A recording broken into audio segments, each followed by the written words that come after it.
Assalamualaikum warahmatullahi wabarakatuh. Alhamdulillahirrabbilalamin. Kita kembali bertemu dalam mata kuliah studi kelayakan proyek agribisnis. Jadi materi ini adalah bagian dari analisis proyek agribisnis. Ananda sekalian,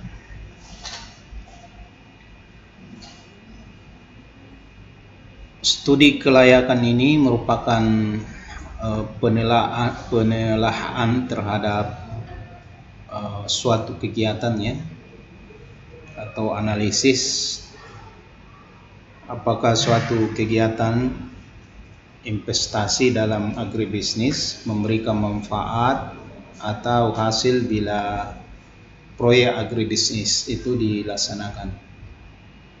Jadi itu pengertian dari studi kelayakan. Saya ulangi, merupakan penelaahan ya, penelaan atau analisis tentang apakah suatu kegiatan investasi dalam agribisnis memberikan manfaat atau hasil bila proyek itu dilaksanakan.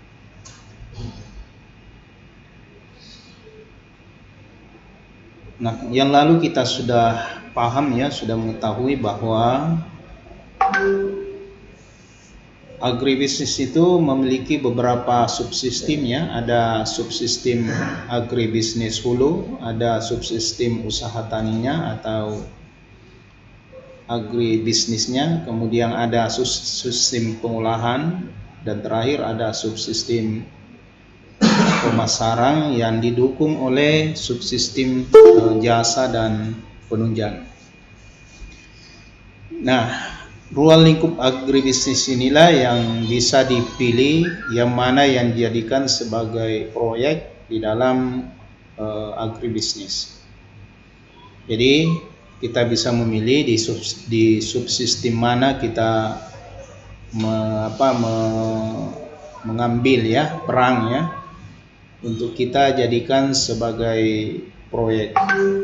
Apakah ada di hulunya, di usaha taninya, di pengolahannya, di pemasarannya, atau pada subsistem jasa dan penunjangnya. Kelimanya ini bisa dijadikan sebagai proyek ya di dalam pengelolaan agribisnis. Oleh karena itu, ini menjadi tugas juga buat semua mahasiswa ya. Nanti saya harapkan memilih salah satu subsistem untuk dibuatkan studi kelayakannya. Misalnya di agribisnis hulu ya, Anda mau membuat agribisnis dalam bidang industri, pembenihan atau pembibitan tanaman, atau industri agrokimia atau industri agrootomotif, ya terserah. Yang mana yang dipilih di situ nanti dijadikan sebagai sebagai pilihan di dalam pembuatan studi kelayakan. Begitu pula nanti dalam subsistem usaha tani ya, apakah usaha tanaman pangan, hortikultura, usaha perkebunan, usaha peternakan, usaha perikanan, ya terserah yang mana yang dipilih nanti dibuatkan studi kelayakan ya. Nah, usaha tanaman sendiri itu nanti akan terbagi-bagi jenis tanaman apa yang dipilih ya. Kemudian subsistem pengolahan, situ ada industri makanan ya, industri makanan yang berasal dari kegiatan agribisnis. Kemudian ada industri minuman, industri rokok ya, karena kita di Muhammadiyah dilarang. Ada industri barang ya, serat alam misalnya, ada industri biofarma, industri agrowisata dan estetika. Silakan dipilih di pengolahan ini yang mana nanti para mahasiswa pilih untuk dibuatkan studi kelayakannya. Industri makanan itu sendiri kan macam-macam ya, terserah yang mana yang mau dimunculkan, dijadikan sebagai proyek dalam pembuatan studi kelayakan. Termasuk subsistem pemasaran yang terdiri atas distribusi, promosi, informasi pasar, kebijakan perdagangan, kemudian struktur pasar, ya terserah. Yang mana yang dipilih situ dijadikan sebagai proyek.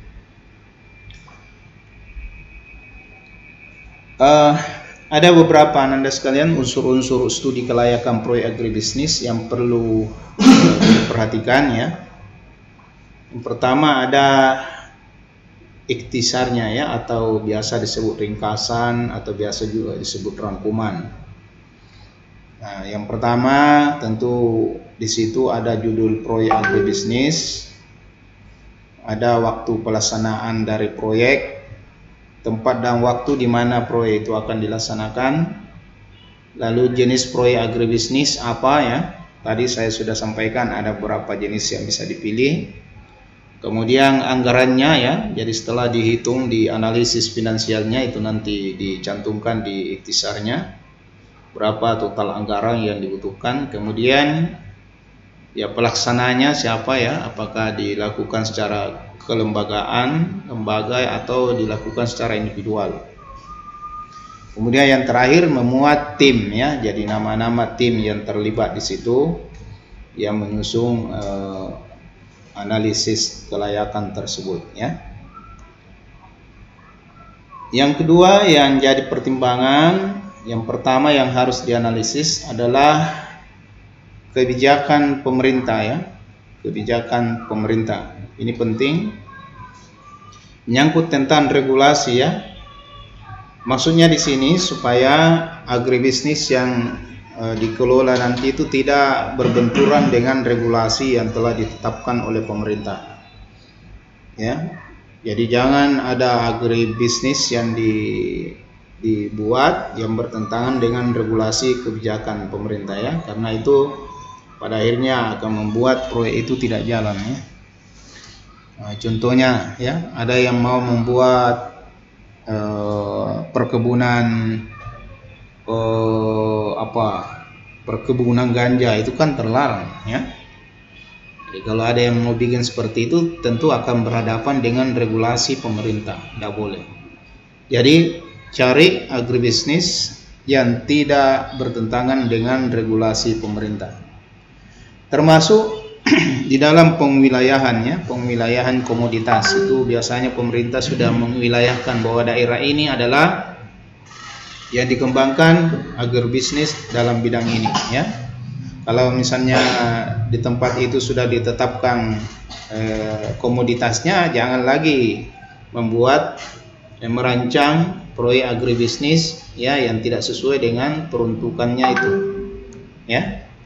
Jadi ada pengwilayahan biasa dari pemerintah itu harus juga diperhatikan. Nah, kemudian termasuk aspek yang dianalisis, yang kedua adalah aspek teknis, ya. Aspek teknis ini yang perlu dianalisis. Pertama adalah aspek lokasi, ya, lokasi proyek di mana akan ditempatkan. Itu perlu dianalisis di dalam studi kelayakannya. Nah, dan harus menunjukkan bahwa lokasi itu layak, ya. Bagaimana syarat-syarat layak dari lokasi tersebut? Sekiranya lalu di kuliah kita dalam analisis proyek agribisnis tentang aspek lokasi itu saya sudah sampaikan, ya. Jadi silahkan dipelajari di situ. Kemudian termasuk aspek teknis itu adalah bangunannya, bagaimana bangunannya, berapa jumlahnya, bagaimana peletakannya, layoutnya, ya. Itu harus digambarkan di dalam studi kelayakannya, ya. Harus ditampakkan, ya, bagaimana layout bangunannya, bagaimana bentuknya, berapa jumlahnya, dan apa peruntukannya. Itu mesti jelas. Begitu pula aspek teknis termasuk peralatannya, peralatan apa yang diperlukan di dalam mengelola agribisnis tersebut, ya. Itu dicantumkan peralatan apa saja yang dibutuhkan. Ya, kalau misalnya Anda bergerak dalam bidang budidaya tanaman, tentu membutuhkan alat-alat, ya, bajak misalnya, ya, seperti traktor, ya, dan lain sebagainya. Itu seperti itu. Termasuk nanti ya masuk dalam peralatan itu transport yang diperlukan di dalam pengangkutan produknya nanti ya, itu dimasukkan semua. Kemudian pelaksanaan ya, pelaksanaan di situ bagaimana ya, bagaimana proyek itu dilaksanakan ya, itu dimuat di dalam analisis aspek teknis. Bagaimana memulai itu proyek ya, kalau misalnya merintis sebuah agribisnis ya, katakanlah dalam budidaya tanaman jagung, apa yang dilaksanakan di situ mulai ya. Tentu yang pertama diceritakan persiapan lahannya ya, bagaimana persiapan lahan sampai selesai itu persiapan lahan. Kemudian selanjutnya aspek teknis adalah tenaga kerja ya, tenaga kerja, berapa banyak tenaga kerja yang diperlukan. Apakah kita memerlukan manajer, the middle manager ya, atau mandor, atau barangkali kita membutuhkan tenaga kerja. Berapa orang semuanya itu dianalisis ya, dianalisis kebutuhannya supaya nanti jelas, karena akan muncul di aspek finansial ya. Mereka akan digaji, itu nanti akan muncul di aspek finansialnya. Kemudian aspek pasar ya, di situ ada dua, aspek pasar dan pemasaran. Nah, pasar ini tentu ya, produk yang kita hasilkan itu nanti arahnya kemana? Arahnya kemana? Ya, apakah misalnya yang memiliki tingkat ekonomi menengah ke atas atau ke bawah?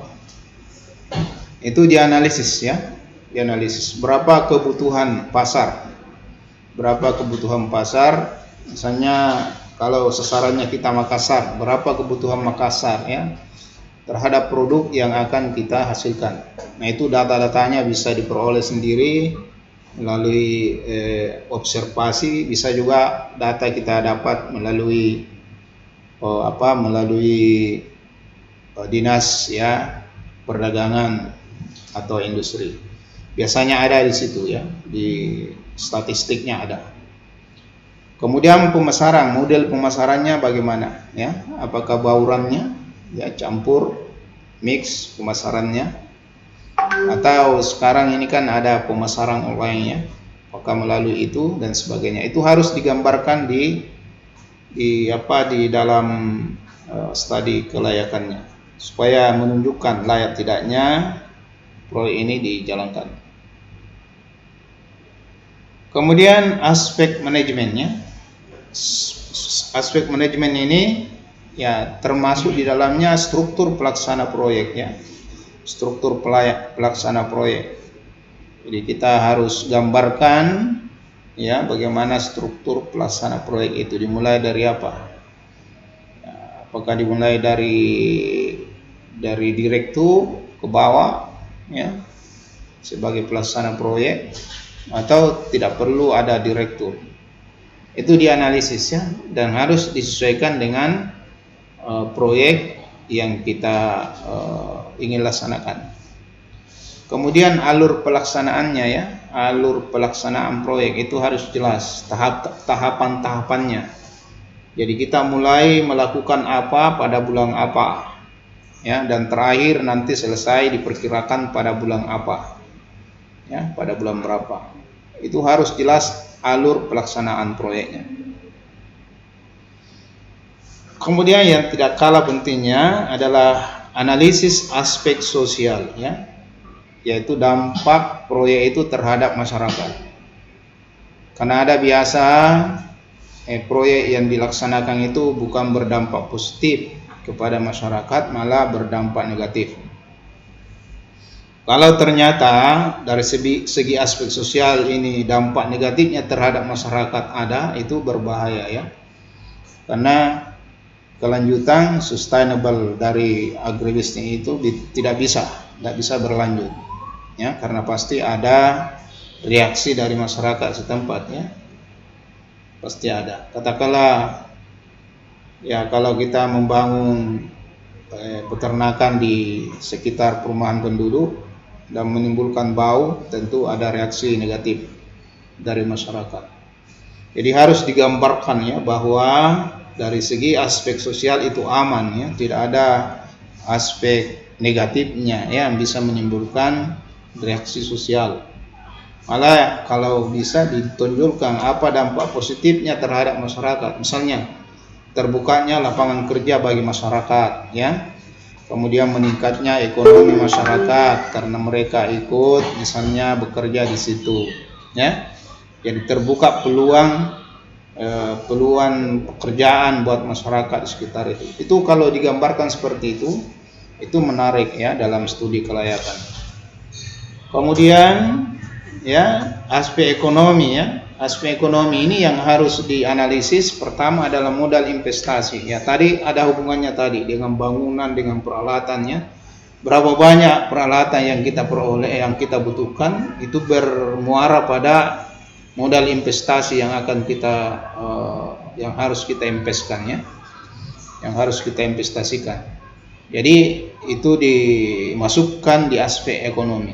Jadi berapa banyak modal investasi, misalnya dari bangunan berapa ya, peralatannya berapa, itu masuk di, bahkan termasuk lahan ya, kalau kita membeli lahan itu berapa, itu masuk di dalam modal investasi. Kemudian ada modal operasional atau biasa dikenal dengan biaya variabel, yaitu biaya yang langsung berhubungan dengan proses produksi ya. Nah di dalamnya itu tentu ada tenaga kerja ya. Nah, kalau kita membutuhkan bibit, biaya bibit. Kalau kita membutuhkan pemeliharaan, biaya pemeliharaan ya. Kalau kita membutuhkan obat-obatan ya, biaya obat-obatan ya, itu semuanya ya masuk di situ. Kemudian tentu ya dihitung juga kira-kira berapa biaya tetapnya ya, biaya tetap, yaitu ya biaya yang kita keluarkan secara stagnan ya, tetap setiap tahun. Misalnya PBB-nya kan jelas itu biasa per tahun. Kemudian penyusutan dari dana investasi ya, termasuk apalagi kalau ya PBB ya, pajak bumi bangunannya, itu masuk biaya tetap. Kemudian dianalisis juga kira-kira berapa penerimaannya yang bisa didapat ya, apakah per periode atau satu siklus. Itu dinampakkan di dalam studi kelayakannya. Kemudian ya tentu dari penerimaan nanti akan lahir berapa pendapatannya setelah diperkurangkan antara biaya dengan penerimaan. Lalu setelah itu barulah dianalisis kelayakannya ya, bisa menggunakan BC ratio, bisa menggunakan RC ratio, bisa menggunakan break-even point, bisa menggunakan IRR, dan sekaligus bisa menggunakan cash flow. Saya kira ini semuanya ini saya sudah ajarkan pada pertemuan yang lalu. Tinggal sudah bisa dipraktikkan di dalam pembuatan proposalnya ya, dalam pembuatan studi kelayakan maksud saya. Nah, jadi dari hasil analisis kelayakan itu, Ananda sekalian, barulah kemudian lahir kesimpulan apakah layak atau tidak layak. Nah, kalau misalnya layak, berarti tentu agribisnis yang direncanakan itu bisa mendapatkan pembiayaan. Kalau tidak layak, ya siapa orang yang mau rugi ya? Saya kira tidak ada. Jadi karena ujung-ujungnya dari usaha, dari agribisnis itu kan profit ya, keuntungan. Jadi Anda sekalian seperti itu ya. Terima kasih atas perhatian Ananda sekalian, mudah-mudahan bermanfaat ya untuk kita semuanya. Saya akhiri. Assalamualaikum warahmatullahi wabarakatuh.